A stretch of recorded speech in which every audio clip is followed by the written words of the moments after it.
এটি আমাদের জন্য খুবই গুরুত্বপূর্ণ একটি মুহূর্ত এবং একই সাথে এজন্যই গুরুত্বপূর্ণ কারণ হচ্ছে 1971 সালের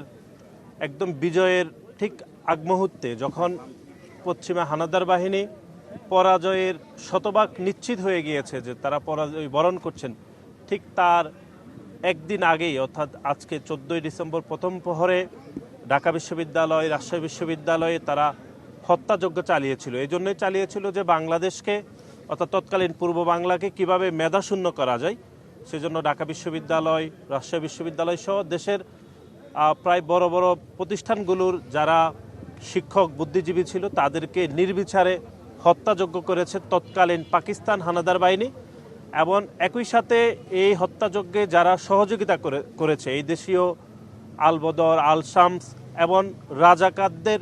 প্রত্যক্ষ সহযোগিতায় এই হত্যাকাণ্ড ঘটিয়েছিল, যেটি 14ই ডিসেম্বর অর্থাৎ আজকে এই প্রহরে তারা করেছিল। আজকে বাংলাদেশ জাতীয়তাবাদী ছাত্রদল ঢাকা বিশ্ববিদ্যালয় কর্তৃক আমরা আজকে এখানে স্মৃতি চিরন্তনে আমরা সেই শহীদদের উদ্দেশ্যে আমরা ফুল দিয়ে শ্রদ্ধা নিবেদন করেছি এবং আগামীকাল সকালে বাংলাদেশ জাতীয়তাবাদী ছাত্রদল সহ বাংলাদেশ জাতীয়তাবাদী দল এবং অঙ্গ সহযোগী সংগঠনের প্রতিটি নেতাকর্মী মিরপুরে শহীদ বুদ্ধিজীবী মাজারে আমরা ফুল দিয়ে শ্রদ্ধা নিবেদন করব। এটি আমাদের জন্য খুবই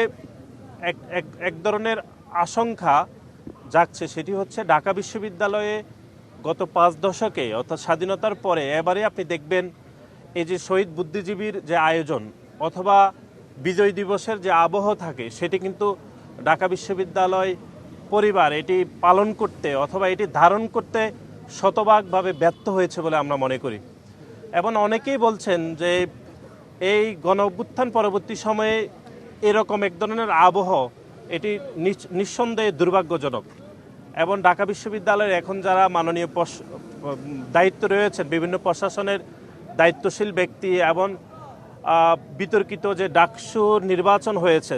তারা অনেকেই হয়তো বুদ্ধিজীবী দিবস অথবা বিজয় দিবসকে সেভাবে ধারণ করছে না বলে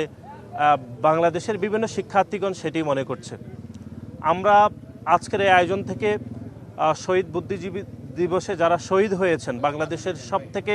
যারা বাংলাদেশকে আরও এগিয়ে নেওয়ার জন্য যাদের আত্মত্যাগ ছিল, যাদের পরিশ্রম ছিল, মুক্তিযুদ্ধে যারা অবদান রেখেছেন, তাদেরকে বিদায় করে দিয়ে বাংলাদেশকে যে মেধাশূন্য করতে চেয়েছিল এই দেশীয় আলবদর রাজাকারদের সহযোগিতায় পশ্চিমা বাহিনী, সেটির বিচার আমরা পুনরায় দাবি করছি, যেন এই দেশীয়